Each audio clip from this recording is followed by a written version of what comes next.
Jacob, will you just let me know when that's working? Yeah. Okay, and welcome John and Margaret too to the webinar.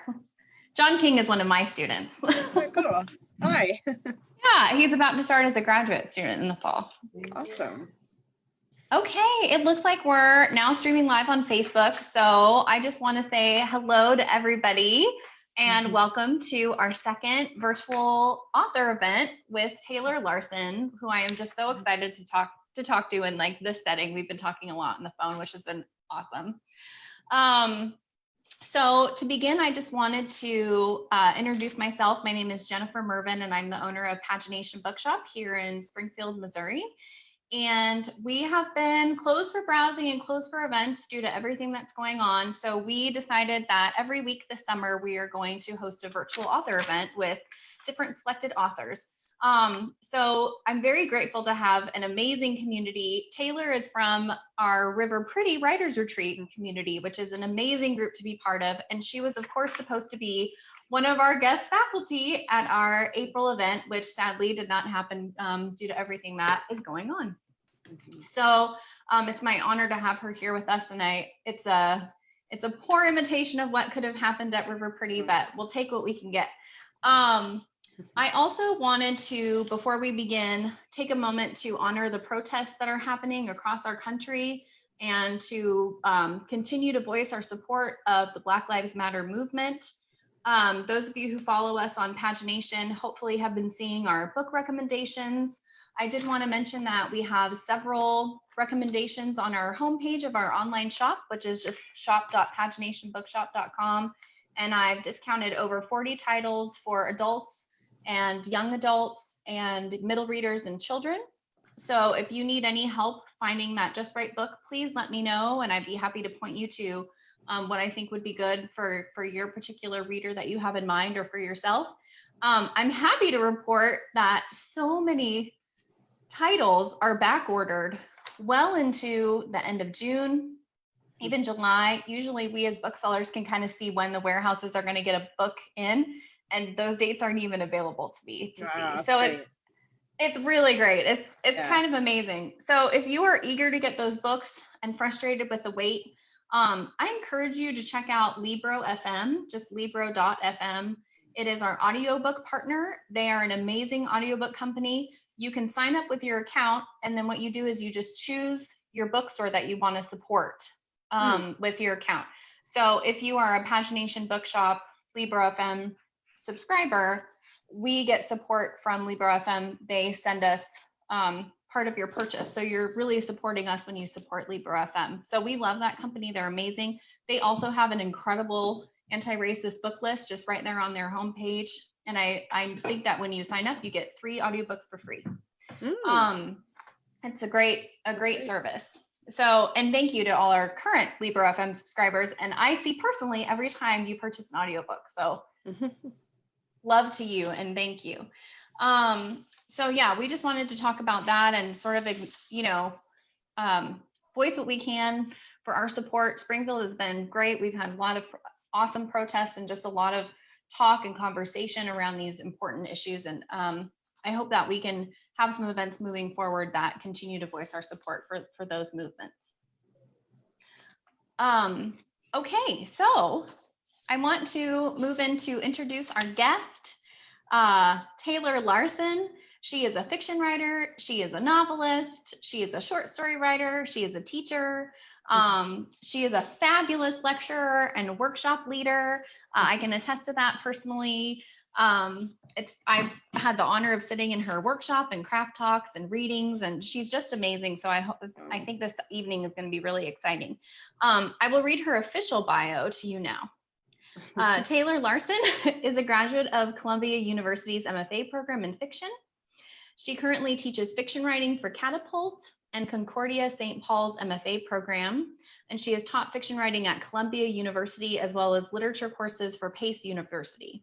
She is the author of the debut novel Stranger, Father, Beloved.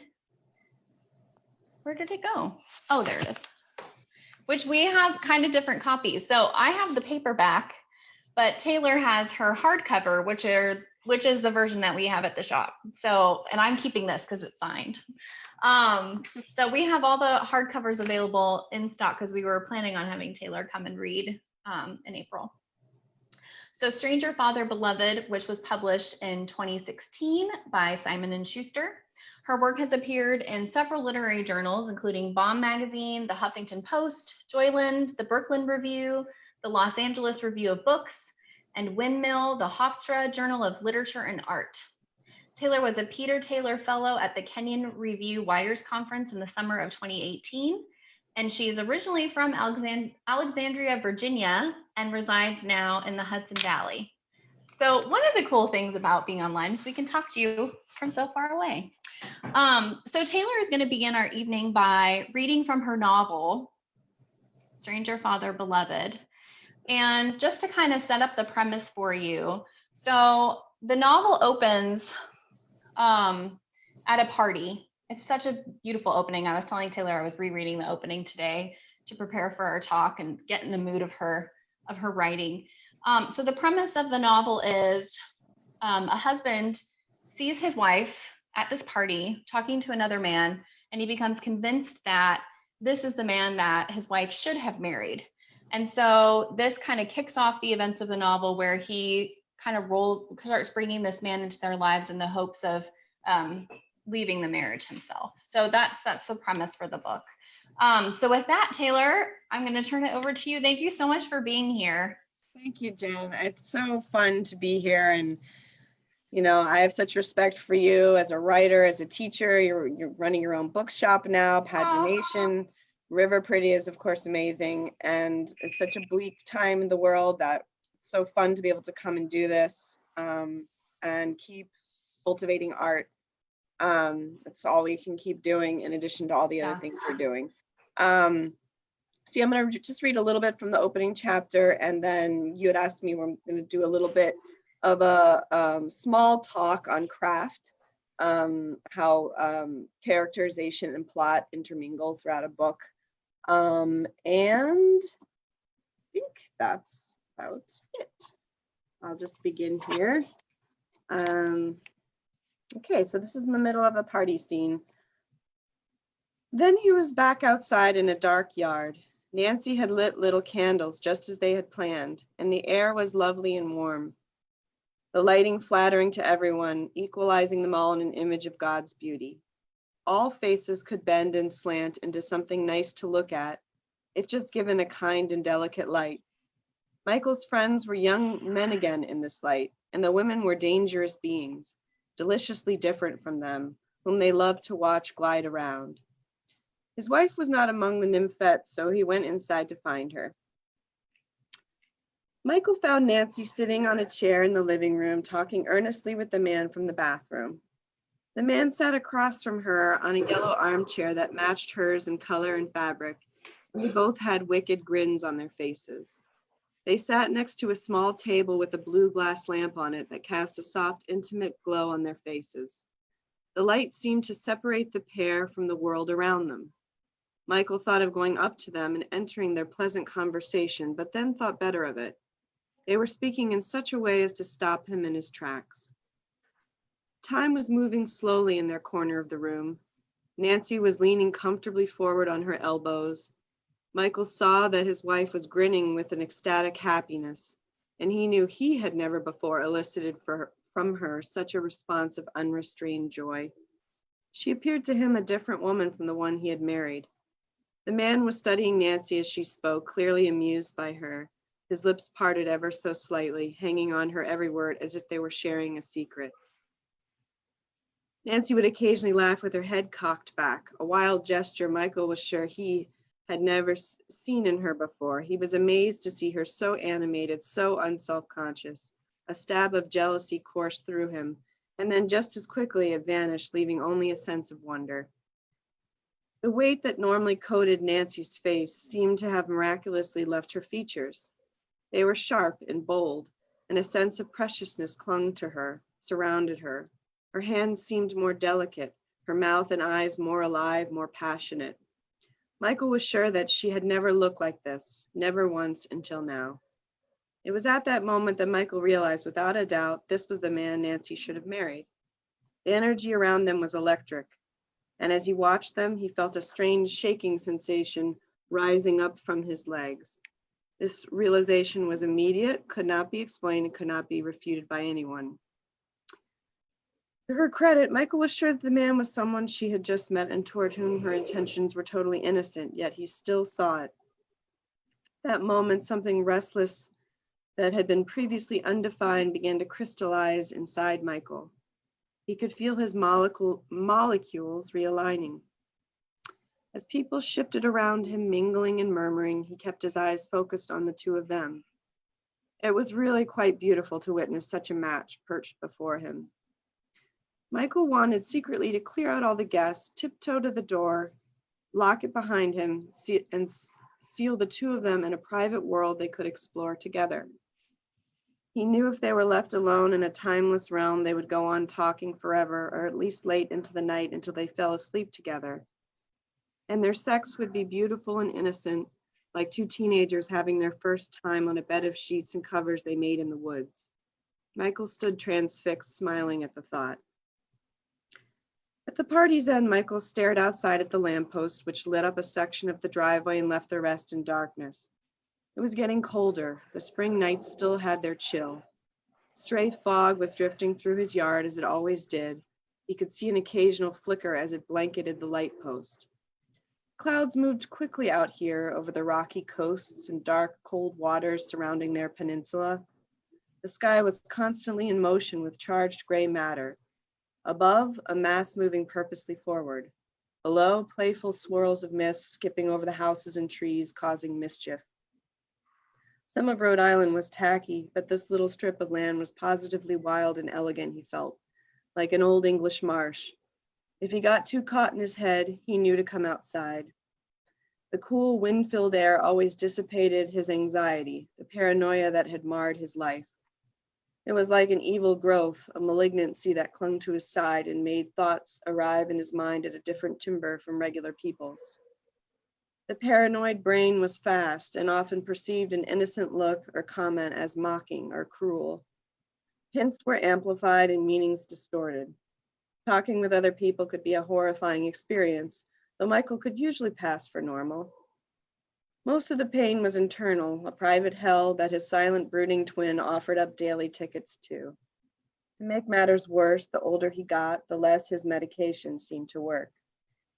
It still put a sheath over about 35% of the anxiety, but the rest stayed strong and functional, doing what it did best.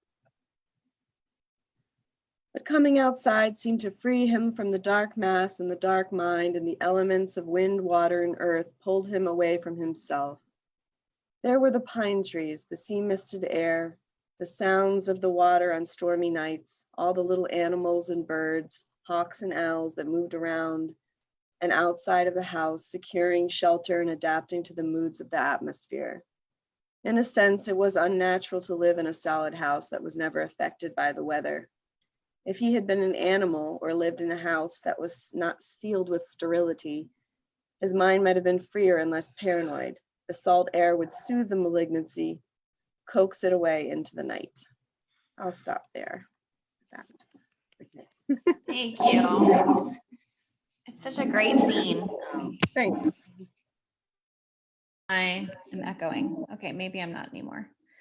I loved that, and reading that today, I was reading it, and I felt like, I know that your writing has been compared to Tom Perrotta's writing, and that initial scene also reminded me of Revolutionary Road by Richard Yates a little bit. Wow. Like, just something about that domestic anxiety or eroticism and darkness. And I don't know, I just couldn't help but think of that novel when I was reading that today. So appreciate that comparison very much. Yeah, two of my favorite novelists. Thank you. So Coop is monitoring questions on Facebook. So if you guys have any questions that you want to ask Taylor sort of throughout this evening, feel free to drop a comment there. And then for those that are attending in our webinar, if you go down to the bottom of your screen, you should see a little box that says Q&A. And you can feel free to submit questions, and I'm monitoring that those questions here on the Zoom webinar. So either way, feel free to ask questions. So one of the things that I asked Taylor for, because I know she's such a great teacher, and I am really missing the instruction that I usually get at River Pretty in April that keeps me motivated until the event in October, is if she would be willing to gift us with a craft talk on something that she's been thinking about with writing. So yeah, I was so excited to hear she was going to talk about the relationship between character and plot. So I'll just hand it over to you for that. And then I'll just kind of be monitoring questions and you can answer those as those pop up. Well, thanks, Jenna. I hope this lives up to it. I basically kind of cobbled together some thoughts just from, I was thinking about some of the things that have been most helpful for students. I do mostly just teach novel writing now, but I'm thinking some of the things I'm going to say hopefully are, if you're not writing novels, you're writing short stories or you're creative nonfiction, or even, poetry. Hopefully some of it's applicable on some level, some of it will not be, but and I started with, why I teach the way I do and how, there's different ways to teach novel writing and to teach writing in general, but my particular style for novel writing, I thought about for myself as a novelist, I usually start a book with a sense of a character in a particular situation. So a sense of an essence of a person, I get some sense of their essence in some sort of premise. And then from there, certain plot points loom as very likely possibilities in the future. But for me, they're not fixed. And mood announces itself right away. I'm a big mood writer and I love books that are mood heavy. So my books are normally drenched in mood and I encourage writers to develop the mood of their book, but that's just a personal style preference, as well as the tone of the narrator. But yeah, I just wanted to talk a little bit about plot and characterization. So when I start my classes, we start with characterization normally. And it's an interesting one because once we eventually get to the lecture on plot, the character's desire, what I teach is the character's desire will always lead to the deepest evolution of the plot. And it's something to be aware of. We don't want to overanalyze that when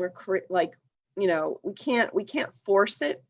We're trying to get the essence of the book to come through first. We're trying to, I try to create a safe workshop environment, that's some sort of experimental lab where you have some sense of safety, where you can try to get the heartbeat of the book. You try to get that deep ooze of the book, and you begin to create the character's journey.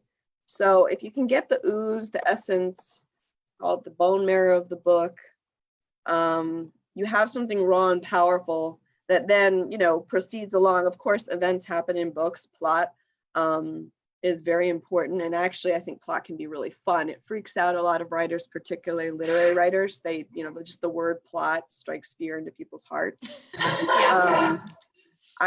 Just a personal story. When I was in my MFA, I was such a super stereotypical literary writer that I was taking a novel writing class with Jonathan D.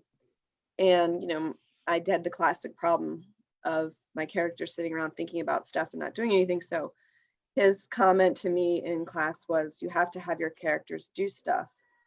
And I was like, what do you mean? Like do what? He's like leave the house, talk to people. I was like, oh, so that's how far, that's embarrassing to admit, but it's a funny story. And now I love plot, but that's how far gone I was from even understanding how to use it. But so when I'm trying to help my students understand how plot, we focus so much on character at first and then plot moves from there. Plot can also be thought of as where you move the characters around through scenes. The plot takes them places. There end up being inevitable places and scenes and characters that the character needs to go through and to. So it's like in and out of the dollhouse. The tricky part in all this, and again, this is more for novelists, but you can't always know your character's deepest desire until you sometimes get to the middle or the end of the draft of your book. I'm hoping what I try to do as a good teacher can help you tease it out mid-process so that you can save yourself like years For me, I wrote a whole draft of a novel the first time without really understanding my character's deepest desire. And I had to go back in and infuse it. And then the book came alive. And you can't always control the process, but it is something that sometimes I think a good teacher can help you. And I try to be that teacher. I don't always succeed, but be aware of what the character's deepest, what is spurring this hero's journey. And even the most despicable, unlikable character is on some sort of journey. And just other thoughts on this topic. A true master writer will have the emotional plot point. All their plot points are emotionally loaded, and they're echoing in the room, or everything happening around the character. Everything is connected in this kind of symphony to the heart of the book, which can sound intimidating. So I don't want to start with that. Oh, I have to make everything resonate. Right. It's like that's not helpful. It's more, when a writer is feeling confident, they have enough of their book written, they're getting enough response where they see where they're succeeding, that we can then start to break this down. So to me, a plot doesn't have to be intricate to be masterful. It just means every chapter fits perfectly with the themes and the character's journey. Plot is what happens, but it's also how the character is inching towards his or her goal, and possibly falling on his or her face, but still inching along. And I had a student ask me, how do you know when you've overplotted a book? And I thought that was a really interesting question. I thought, for me, it's when the plot begins to outweigh a character seeking a goal. I'm repetitive with this, but it's, to me, what's worked. I did make that mistake in the book that I'm currently revising, my second novel. I did stop focusing at a certain point on what he wanted, our main character, and I just made a bunch of stuff happen because I was having such a good time.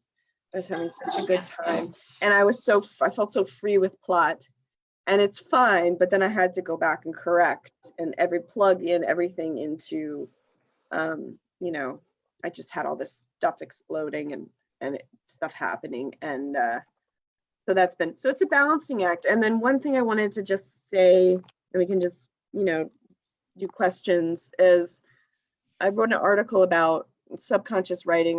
That's another big thing and I think this is maybe what applies to people beyond novelists. It's this balancing act between the conscious brain and the true generator, which is the true genius, which I believe everyone has. It's in the subconscious brain. So, in all these, it's important to analyze craft consciously. So we're talking about it using the English language. We're not, going around doing modern dance about it. We're analyzing it, but we're hoping it sifts down, goes into autopilot eventually by all this talk and like looking at books and seeing where they fail and seeing where they succeed, like even published books. Then we're feeding the subconscious brain. We eventually, I believe, I try to get my students to write from their subconscious brain more, which a lot of people are like, well, what does that mean? How do you write? How do you write from your subconscious brain? And there's a whole intricate process with that I can't get into everything here, but there's very specific steps I think a writer can take to court their characters. I think of it as a courtship. And I think the conscious brain working in conjunction with the subconscious brain can be a beautiful pairing. Like I'll often sit and ask questions out loud, and after some point I'll just get an answer. So,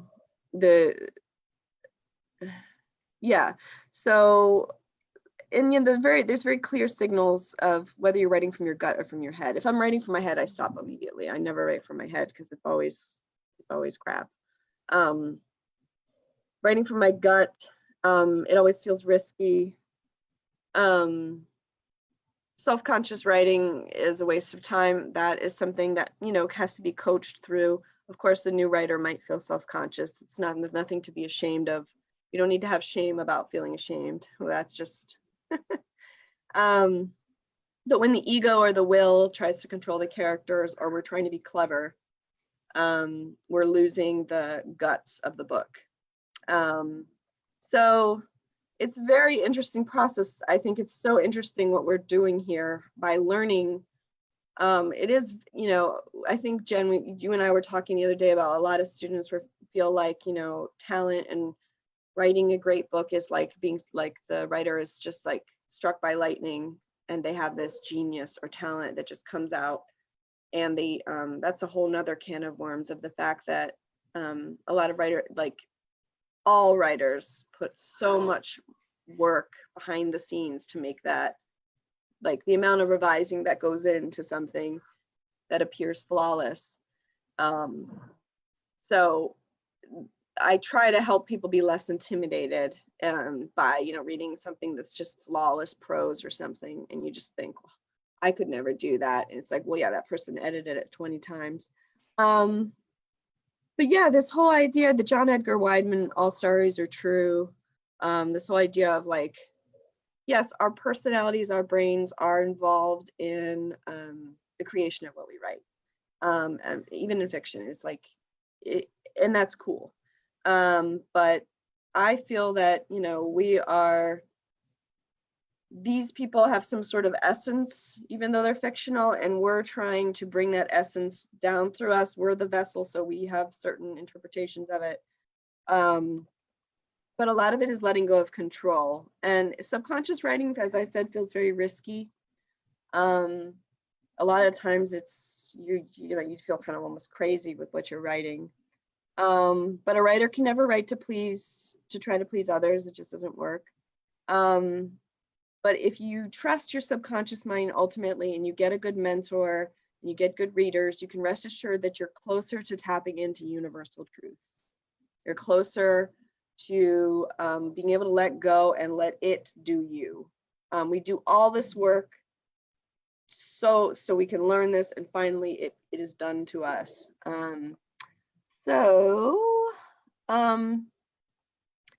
Yeah, that's my talk. And then any part of that we want to discuss more, we can just talk about it, or any questions. I didn't get too much into revision or any of the other stuff. That's perfect. Thank you so much. I love that. And I feel like it's so, yeah, everything you said is so meaty. I read a book called From Where You Dream by Robert Olin Butler, and it kind of talks about that similar process of, I mean, he uses kind of different words to describe that sort of writing from your gut or not writing from your head. And he talks about how for him, you know, and I love his writing. He writes these crazy experimental magical realist stories, and you know, just kind of beautiful stories that are really inventive. And he says that it's important to write from a space where you're not using language to like explain or instruct, and so he's saying in the morning, out of a dream space, you haven't corrupted your language yet by talking to people or using your language in the ways that we do just in our usual life. And if we sit down to write with that language, that, like you said, it's going to be writing from the head, it's going to fall flat. And I think that different writers have different strategies of how to get into that space. I mean, for him, it was writing first thing in the morning before speaking to people. For me, I find that I can get out of my explainer language by reading before I write. Me too. Yeah. Yeah. And it puts me into that kind of subconscious space, I think. Yeah. Oh, yay, we have questions. Okay. So I have a question here in the webinar from Margaret Adams. Hi, Margaret. Thank you for being here. Hi, Margaret. Margaret asks, oh, awesome. Margaret asked, to the extent that you can tell us a bit more about tapping into your subconscious, I'd love to hear more about what that practice looks like. Okay, so Margaret and I were like on the same page. More into the subconscious brain? Yeah, like what are the tools? Okay, so tapping into the subconscious brain. Yeah, I have a whole article here about this. So I think it's kind of reiterating a little bit what I said. It's like it's not that the conscious brain is bad, and it's our ally. We need it. Right. I mean, we can't form, a coherent things or accept feedback. The subconscious brain is the part of it that is, so like sometimes, okay, like I'm not going to try to make hard and fast rules about this because some things work for certain people, but Right. like I have a good friend, a big writer who writes in cafes, and she has a hard time tapping into her subconscious brain just because there's like a lot of people around. And so I was telling her to go into the silence, go into a silent room, like turn your phone off, that kind of stuff. I light a candle when I start writing, just like signify that I'm starting something, starting an experience. I recommend, this sounds weird, but like I'll wear a weird robe. Like, okay, so again, this sounds like hokey pokey stuff, but what I'm saying is you're switching your vibe, and Right. I'll read some Kate Atkinson or someone Yes. like that She always gets me in the mood for writing. I know. She's so good. I love her. my gears turning. Yeah. Or I'll read someone whose mood or style just starts to like spark things in me that I can't consciously explain. Mm-hmm. And it's when you're writing more from your subconscious brain, your conscious brain is still there. And it's like people who are scared to meditate because they think they're not supposed to have thoughts. Like, it's not like you're, in a channeling state or something. It's when you're writing something and you're not thinking, you're not controlling each and every moment. You're not, so you get a burst of inspiration, or you get something and you bang it out. I mean, some people like to self-edit a lot, every sentence while they go. I mean, I've been in moments where I've done that because it's just autocorrect. I'm not even thinking. I'm just like, oh, Right. Fix that. But get to the subconscious brain. I mean, I recommend for people like setting aside a sacred writing day time. I know it's hard with families and stuff to do that, but like for me, it was Friday, 12 to 5 p.m. This does relate to the subconscious brain. What I'm saying is, like, if you have Fridays 12 to 5, instead of writing for half an hour every day or something, I think you have your sacred writing time. And then you close the door, you light your candle, you put on your robe, you get in the zone, you read your Kate Atkinson or whoever it may be. And, another professor, this is another way to free you. And by freeing you, then you can go into your subconscious more. He said, Darren Strauss, I'll give him his credit, in the MFA, he said, I only require myself to write one double-spaced page every writing session. And I was like, thank you. Yeah. So when I sit down, that's my only requirement. I usually write more than that, but not necessarily. So I'm like, it's more fun. There's less pressure. So when you can get in some sort of playful, fun mode, you're going to be freer to come up. You're going to surprise yourself more. And that's when you're more in your subconscious mind. You're a little more surprised. You're having a little more fun. You have an uninterrupted block of time. You certainly don't need to write for 5 straight hours. That would be exhausting. But, you can get in the zone. The other thing I told my friend, I don't know, this is a little provocative to say, but, she was thinking she would write in cafes, and she was thinking, well, if I am alone in a room, I have to sit there, and a lot of the stuff I'm trying to write about is so emotional, and I don't want to just sit there. And I'm like, you can cry while you write.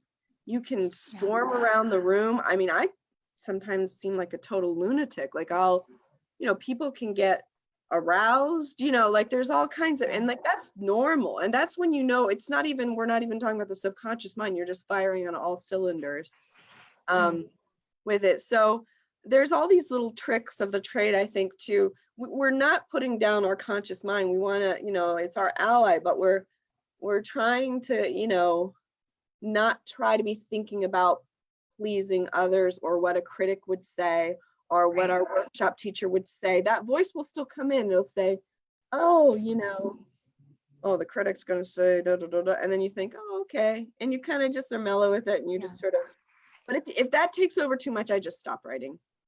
So I love don't know that. if that answered it, but do you have more thoughts on that, Jen, from your teaching experience? I agree with everything you say. I mean, for me, I don't know. I can kind of I don't know. My mom and my sister who's watching can totally attest to this, but I have a way of just kind of, when I'm focused on something, ignoring everything around me that's happening. But yeah, for me to get in the mood for writing, definitely reading is my way in. I mean, kind of no matter when or where that's happening, I have to start by reading because it moves me into the language that we use in literature, which is different than the way we use language in any other space. And so I just have to it's almost like I move into talking in a different way, or I'm communicating with a novel, and then I can then speak to my novel in the language of literature, if that makes sense. And then so whatever mood I need to make from the certain piece that I'm writing, I just will pick a book that I feel like is kind of in that mood or in that atmosphere, in that style. I don't know, and sometimes that's poetry, sometimes that's Kate Atkinson, who is amazing. Kind of just depends on the project. But what you were talking about putting on, I also light a candle when I write. And when my son was doing homeschooling, I lit a candle when he was doing his schooling too. He was like, "What are you doing?" Like, that's what I do when I work. But yeah, what you were talking about with putting on a robe was very Jo March, I thought, from Little Women. Yeah, and one more thing I thought of too is a lot of times when you're writing from your subconscious brain, you get lost in the moment and a lot of weird stuff will come out. And then the conscious brain or the conscious mind comes in and goes, what the hell is this? Sometimes some of the best stuff I've written comes out of this space that I don't even understand where it came from. And at first you read it and you really don't know if it's working or not. You really don't know. I mean, I might get a sense of excitement about it, and I usually trust that, but I do rely on other people to help me know if I've gone too far or if I'm off base. Or if it's not coming through, in the way that you want it to. But an indicator of that you are in your subconscious brain is when the stuff you write, you're like, what was that? And then and the conscious brain goes, okay, I feel like I'm kind of losing my mind, because you actually did lose this mind part, went away for a bit and you went into this creative space. So you do feel a little bit like you lost it. And so that's a good indicator. And then you take it to your workshop or your agent or whoever reads your work. And then but I mean, that freedom to lose that control is where your subconscious.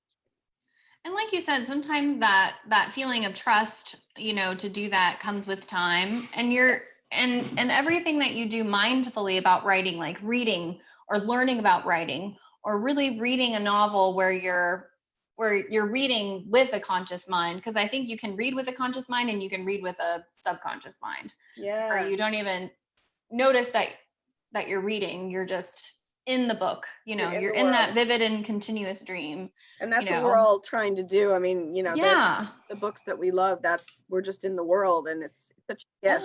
And you can read in that mode, but you can also read in a conscious mode where you're noting, oh wow, here's a pacing, or here's the way the writer is articulating the desire that's motivating the scene that's leading to this inevitable plot point. And you can admire that. And as you said, the more you work on that and become a better and more informed writer, the more your subconscious mind is going to be able to do those things kind of by default, like just muscle memory, So it is an important relationship. But okay, I got too excited and I forgot about taking questions. So Coop waved the notebook at me. So Hannah, I think we addressed your question, because Hannah asked too, like, what is the process for letting go and getting into that subconscious space? But if we didn't answer that, write another comment, let me know. And Hannah has another question too. Yes, we love Kate Atkinson, and she wants to know a little bit more about her. I personally really love and have taught Life After Life, which is her kind of World War II speculative novel. It's so interesting. It's experimental. It's very experimental. It's like possible worlds. It's just a stunning book. To me, I don't know. I wasn't as sure about God in Ruins, which was the sequel, because it's not speculative. And my favorite thing about Life After Life was it was speculative. She also has a detective novel series, the Jackson Brody novels. The first one is Case Histories. I had to actually stop reading it because there was just one particular image of a child being abused that I mean, now being a whatever. I'm not trying to diss reading that book. I think it's great, but definitely content warnings. For those books. Stomach that, but I still admire her greatly. I can't read the beginning of One Good Turn. I can't read that beginning. I just skip that chapter. And yeah, she kind of had a new book came out a couple years ago called Transcription. That's kind of a more traditional novel about spies. But to me, Life After Life, is that the one that you kind of go to? Yeah. I've probably read that novel 20 times. It's so good. And I've taught it 3 semesters. I'm going to teach it again in the fall. I don't normally compare myself to other writers when I'm writing. Like I don't really go there because I just don't see the point of it. But I had a freak out. I was reading Life After Life while editing my book for publication, this one that I read from. And I was just reading that just for the pure beauty of the prose and the concept of reincarnation and the, the things she was doing. Yeah. And I had a freak out. I emailed my editor and I said, Kate Atkinson's so amazing. I'm never going to write like her. And I don't normally do that because it's not my style, but I did do it with her. I got so swept up in what she was creating, such a particular type of art that I got intimidated. So it is truly a stunning book. And every time I read it, I get something new out of it. So yeah, Hannah, we'll get you that book. I have copies of it at the shop and at home and at my office. So I'm going to move to John King has a question. He first says that he loved your lecture and your reading. Oh, thank you. And he writes, sometimes I think the truest, least compromised part of me is my subconscious. Do you think everyone's subconscious is unique? That might be a weird question, and it might deviate into psychology in a way that's a bit clunky, but I've had readers tell me that the best thing I can do for my writing is to amplify whatever about a story feels especially me. And he says he hopes that makes sense. I think it makes sense. I like that question a lot. I love these kinds of deep questions. Yeah, can you repeat the beginning of that question? There was a certain way he phrased it that I thought was really interesting. He said, sometimes I think the truest, least compromised part of me is my subconscious. Do you think everyone's subconscious is unique? Yeah, okay. Yeah, it's interesting. I feel like I'm going to give one of these sort of annoyingly polarized answers, which is that I feel like the subconscious mind is part of the collective unconscious. I mean, I do. So we're inserting ourselves into the great stream of literature, yada, yada. I believe though, like the psyche is, and I don't know how to even logically explain this, but like the psyche, your personal soul's imprint. And I feel like writers usually write about certain sets of topics their entire career. Mine are usually about shame and sexuality, shame, the body. I don't know, like that's usually what, and it's been in a variety of formats. But my particular psyche is, which I don't know, in my mind, the psyche it's my close relationship with my subconscious. So I feel like there's a uniqueness, I mean, to a writing style when you're writing from your core. Like I had a writing teacher say once, there should be your name is John King, right? Like there should, so if someone picks up a piece of paper off the street with no name on it and reads a passage, just, oh, this is a John King piece. I do feel like we all have our own particular voice, and I do think that comes out of subconscious writing. So it's funny. I think at once we're tapping into the deepest part of ourself, and so that is a unique psychic imprint, a unique fascination with a certain things, probably based on life experiences or whatever. But the roots just extend into so many, there's so many roots into kind of everything that I feel like it's it's far enough away from the ego and the mind, if that makes any sense. I'm giving a very strange answer to a cool question. So yeah, I think it's unique, but I think you're tapping into a universal human anguish. There's this level of a blanket of anguish that's over particular psyches. Ooh, I like that for myself. Yeah, I should note that. And it's not all about anguish and pain. I mean, I think there's joy. There's the human experience of joy and like resilience. It's not all about anguish, but but I think all our psyches have had different ways that they've been impacted. Some people write a lot about trauma. Some people write, but yeah, I think our personal experiences shape us. So it is unique and individualized, but like, for example, like, one of my favorite books is, Richard Wright's Native Son. I mean, I that's not been my experience. I don't, but I feel that he taps into a deep enough layer of the human experience anguish. Of course, it's all concerning race, but he's such a good writer that he taps into a level even below that of like being alive in the world, and being the feeling of being misunderstood, and the feeling of being trapped, and all these things that, it's bringing us all in. So I don't know, John, that was my best attempt to answer that one. I like the question a lot. I like that question, and I like your answer a lot too. I think I feel that a lot when I read poetry, because I understand it maybe subconsciously, but if somebody asked me to sit down and explicate it, I might not be able to.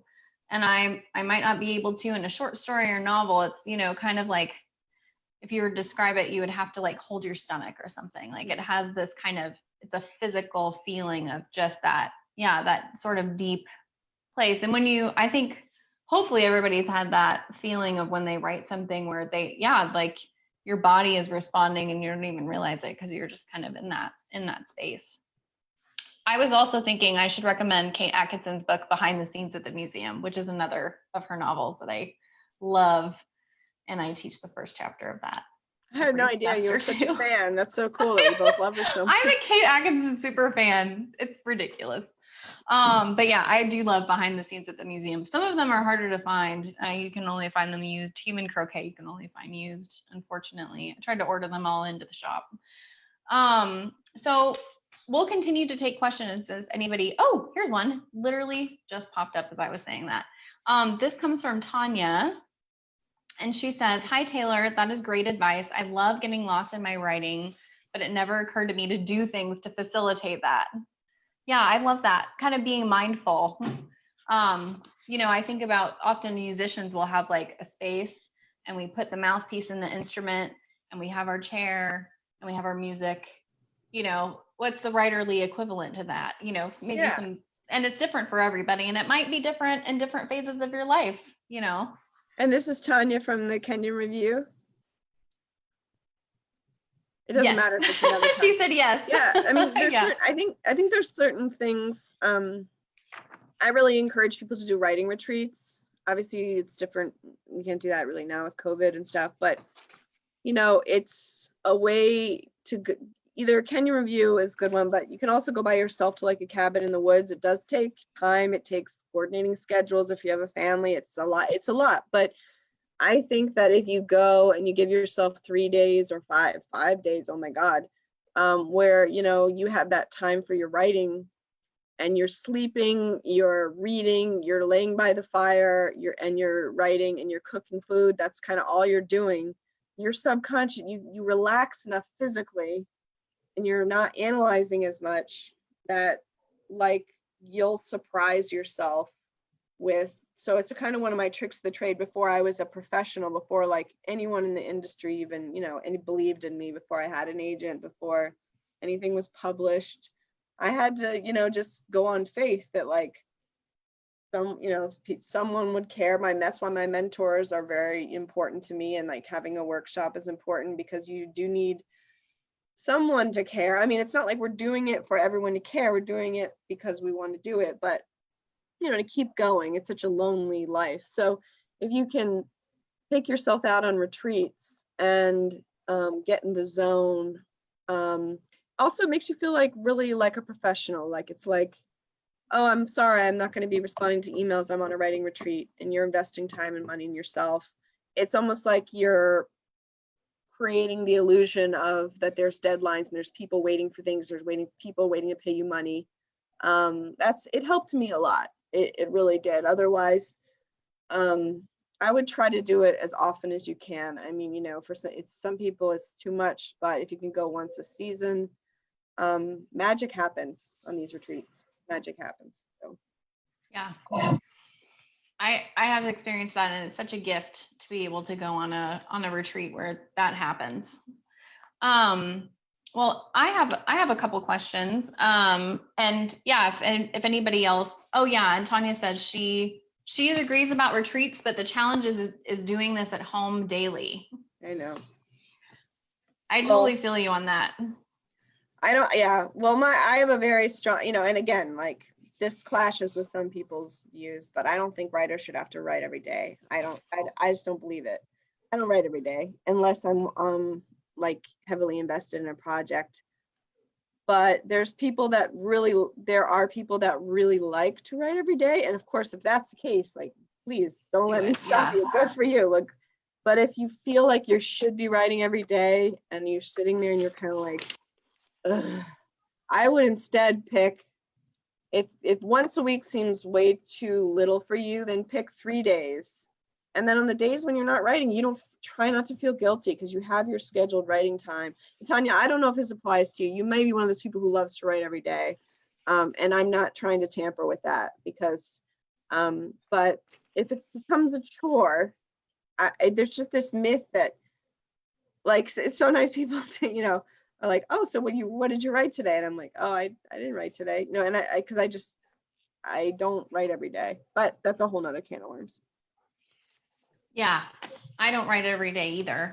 But if I'm in a project, I might sort of obsess, for a certain period of time. That's right. Yeah, then do it. Mm-hmm. So I'm curious, just, you know, as an avid reader and someone who's always interested in someone else's reading habits, I'm curious, is there, we already fangirled about Kate Atkinson for the majority of this hour. I'm curious, is there a recent novel or writer that you just discovered that is really exciting you right now? Or, you know, what are the authors and books that have really kind of shaped you as a person? I admire a lot of books. I get obsessions with certain books. That was another thing I was going to mention in my talk that I didn't, which is how obsessiveness as a person can actually help. It can damage you in a lot of other areas of your life, but I think with books it can, I don't know, it can be, but I get obsessed with certain books. So I was obsessed, and all my poor students have heard about this book. I'm still sort of obsessed with it. It's called The Loney. Have you read it? No, now it's on my list. I don't know why. I mean, it's a great book, but Who's it by? It's his debut. It's by Andrew Michael Hurley. It's a British author. I guess it's called literary horror, although it's not really, you know, a horror book per se, but it's dark. It's a mood-drenched book. Its sense of humor is off kilter in the way that is, I am just completely obsessed with this. I mean, I was more obsessed with it a couple years ago. I would go to parties and only talk about the Loney. Like, people are like, I think I get really into certain things and I can't. So the Loney has been the one that's both, before that it was Willa Cather's The Professor's House I was obsessed with. In terms of books that I've read that I really enjoyed recently, I really liked a book I actually ended up reviewing, I Am by Maggie O'Farrell. It's actually, I think it's creative nonfiction. It's essays about death. It's all her near-death experiences, brushes with death. It came out a few years ago. I think it's called I Am. Hopefully I got that right. That one, I have really random taste. Trying to think what else. I mean, I'm a Murakami nut, but Murakami's pretty well known. It's not like he needs more people to like him. He's already doing quite well. Yeah, and I just interviewed Amy Jo Burns. She has a novel, Shiner, out. It's really beautifully written, and she's just a wonderful person. It's a really interesting story. That one's great. That just came out. But yeah, the Maggie O'Farrell book, the I Am, was really, that one really impressed me. I thought it was really beautiful. It was kind of terrifying, but it, since I don't write a lot of creative nonfiction, it kind of, each of, some of hers were these like little small moments where something bad could have happened, and some of them were really extreme moments. It was really hard to find fault in that, especially when reviewing it. I had a hard time finding criticisms of it. I read Seth Greenland's The Hazards of Good Fortune. Oh, I've heard good things about that. That was a really good book. It was really well plotted, and very provocative, especially now. There's a lot of provocative stuff in there, but it was bold and well plotted, and very epic, big book. So yeah, those are the ones that I've read. But the Loney has my heart until another book will capture my heart. And it's funny, a lot of people haven't read it, but I'm like a stalker of this book. Well, now maybe more fans will become obsessed, and then we'll just have a party where everyone just talks about that book. That sounds perfect. So we have just a couple minutes left. I wanted to encourage anybody that was sitting on a question to go ahead and type that. And if not, I was going to ask you, just, is there anything else that I didn't ask, or that you would like to answer, or that you've been thinking about as we've been talking? One, I did write kind of a ridiculously big question. Oh, Coop, do you have a question? Oh, he was just stretching. I thought he had a question. I'm curious, what has been a fundamental recognition or realization that you've had over the years, about writing, or the process of writing or reading? Have you had any of those aha moments about process, or about what it means to be a writer? Yeah, I think I would say probably in terms of revision. I think that I didn't realize how much revision goes into a book. I had already revised my first book before it was published a lot, because I had a bit of a obsessive tendency to go over things again and again, which worked in my favor. But then even from there was a ton of editing to it. And at some point, when you're getting validation from you're getting your goals met, or your teachers validating that your revisions are making a book better. I guess I did not realize how much work goes, and sometimes you can scare younger writers if they knew how much work would go into an actual book. They might be too scared. And so I don't try to scare people away, because it's a whole process, and you take it one step at a time. But it's a ton of revision, and sometimes the better something is, the more it needs to be revised, which is very interesting. So I just recently started teaching a revision class, because I feel like that's where I think a lot of writers write things, and then even with my short stories, and I'm not a big short story writer. I've written a few short stories. I like reading an amazing short story about it. It's not my main thing. But even with some of those, it took years to get those perfect. I'm like, really? We have to edit this again? I already edited this 12, 15 times. But yeah, I try to teach people to fall in love with the revision process, and because I think that is what will make or break you. One other thing that I've learned too is I have a lot of students that ask me, so do you think I have what it takes, and do you think I'll get published? And they think that I know the answer. Obviously it's easy there is a reality of if you can see if something's ready, something's really polished, or if people have talent, whatever that may be, but it really, it's interesting, because people say, well, do you think I'm gonna make it? And it's really up to the individual. I mean, yes, your product, your artistic product has to be good. And so it has, you know, whatever that means, it has to be worked on rigorously, but it's really up to you. I mean, I did not have an easy entrance into the industry on any level. I had to have an iron will and was rejected a lot. So I also fell prey to this notion that God was sitting up there thinking, will we let her have it or will we not?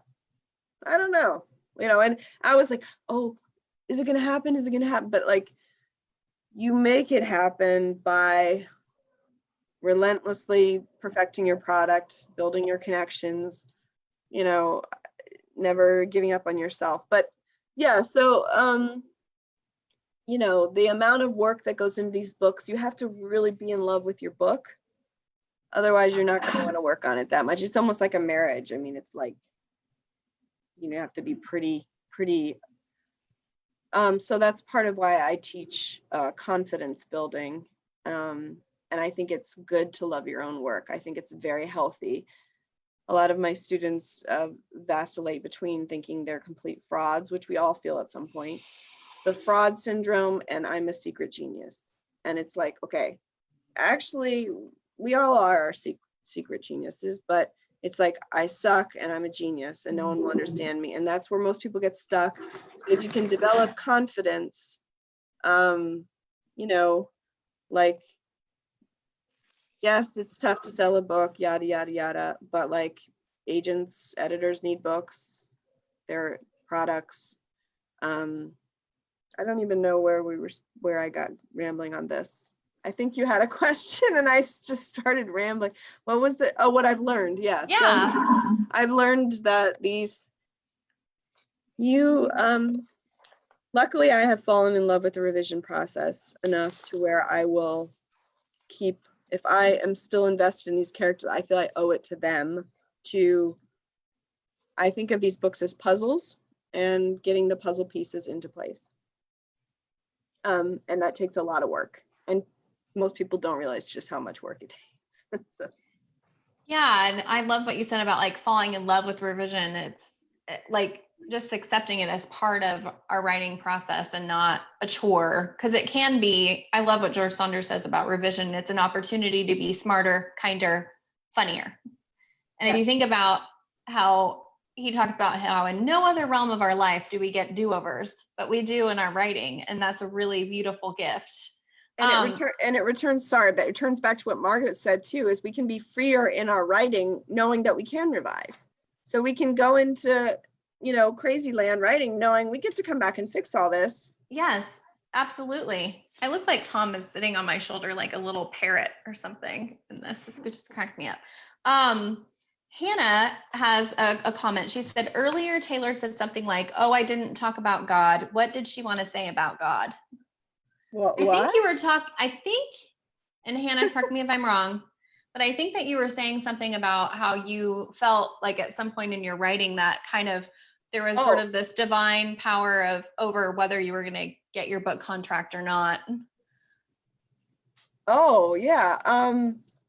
Oh, yeah. Well, what I was saying before is that people think that it's fated and it's already determined, and they have to wonder and go through the Dead Sea Scrolls to find out if they are the chosen one to be published.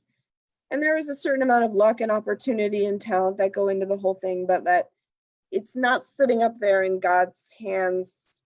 I mean, you know, I'm not going to talk about God. I'm not going to go there, but like I did say that, but like it's more up to, or, you know, you ask your mentor, will I make it? And they're like, I don't know. Like, it's more like, how obsessed and committed are you? I mean, I was never going to stop trying. I didn't know when I would get published. I was just always, and the only reason I wanted to get published was not for my ego. It's just, I wanted to share my work with people. There's no other reason we're doing this than having people read our books. And I think earlier I might've mentioned God with like being struck by lightning. Earlier in the talk was this idea that great books are like almost just like, you know, they've been struck by lightning or by God, and like, you know, someone like, you know, like The Great Gatsby or something, it's like well, that was a perfect art form that just kind of plopped in the person and came out. And some of that may be true, but for most books, it's not that way. It's a process, it's a craft.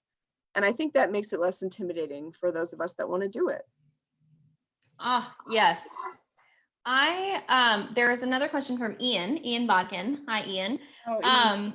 Ian asks, are there emotional stages you go through in the revision process? And what is the feeling upon the final revision? Oh, wow. Interesting.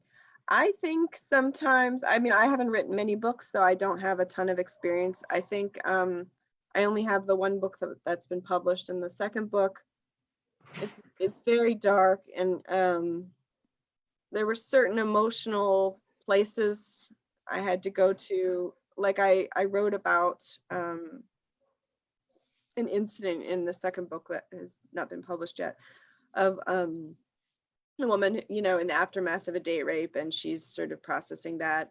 And I then on revision went deeper into like her day-to-day coping through that.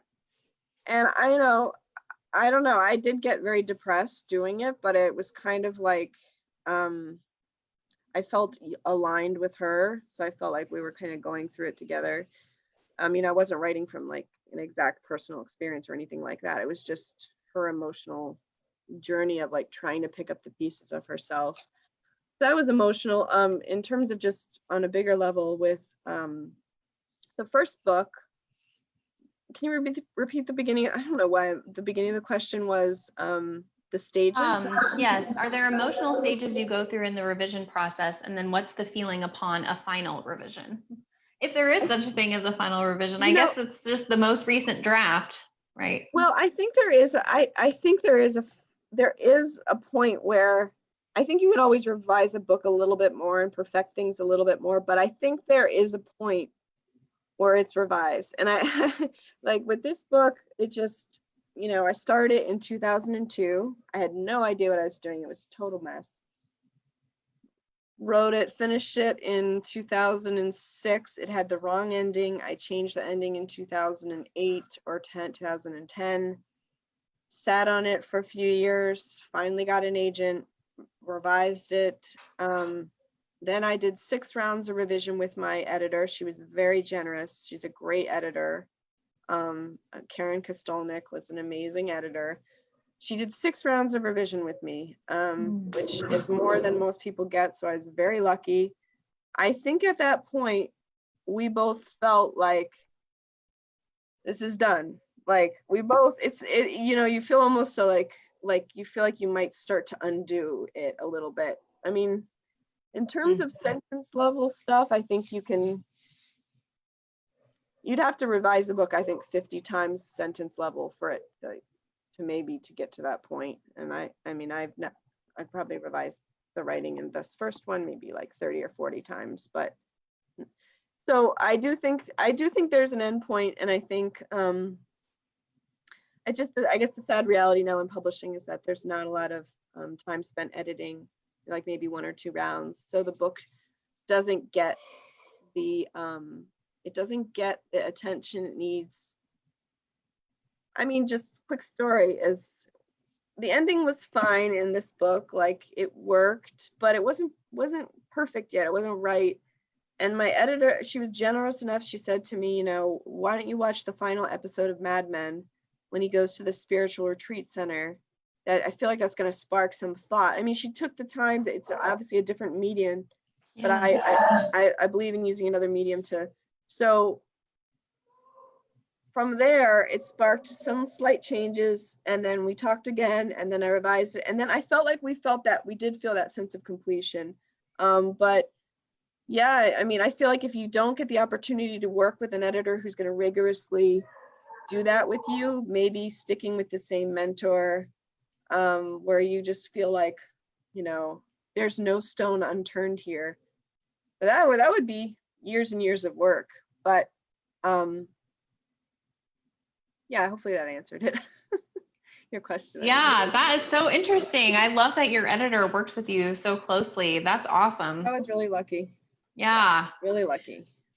Okay, I'm just going to make sure that I'm not missing any other questions. Okay, well, that's perfect. Well, we went just a little bit over, which I think everybody was fine with, because I'm so glad. Thank you. Yeah, and Ian said that was an awesome answer. So Thank you, perfect. Ian, for the validation. Appreciate it. So before we sign off, I just want to thank you so much again for your generosity and just sharing like your talent and your wisdom and all of this fabulous advice. I'm going to sit and process all of this because I feel like it's really inspiring. I'm glad we sort of ended up talking more about subconscious writing than I think we had planned. So I love that. I think it's a fascinating topic. Before we check out, I wanted to just mention that our next event next week will be next Thursday, which is, I cannot remember what date that is, June 11th, I think. Thursday, June 11th. And this event will be earlier in the day because we are bringing on a children's book author, David Harrison, who has published over 90 children's books. Wow. Yeah, he's a local beloved guy. So he is going to be on here, and the reading is for kids. So we're having it at 3 p.m. So he will have a reading for kids, and then for adults or aspiring children's book authors, he will stay to take questions about the process of publishing children's books and share some of his experience with that. So that's happening next Thursday. You can check out our events calendar on the Facebook page or on our website for more information about that. So, oh my gosh, Taylor, thank you so much. Thank you. I'm so happy I got to see you, and I'm bummed that it's not around the bonfire at River Pretty, looking at the beautiful scenery, but maybe next spring. Maybe next spring. Yeah, and it'll be really sweet to reunite. Yeah, with you and with everybody. I can't wait. So thank you so much again. All and right, yeah, if you guys are interested in the book, which is actually the hardcover that Taylor has, we have a lot of copies of her book in the shop. And yeah, it's such a stunning, beautiful novel. And now I really want to know what the other ending was, but maybe we can talk about that later. Oh, yeah. Thank you, Taylor. Have a lovely night. Thank you, everybody who came. Bye. We so appreciate your support. Thank you. Okay, bye-bye. Bye.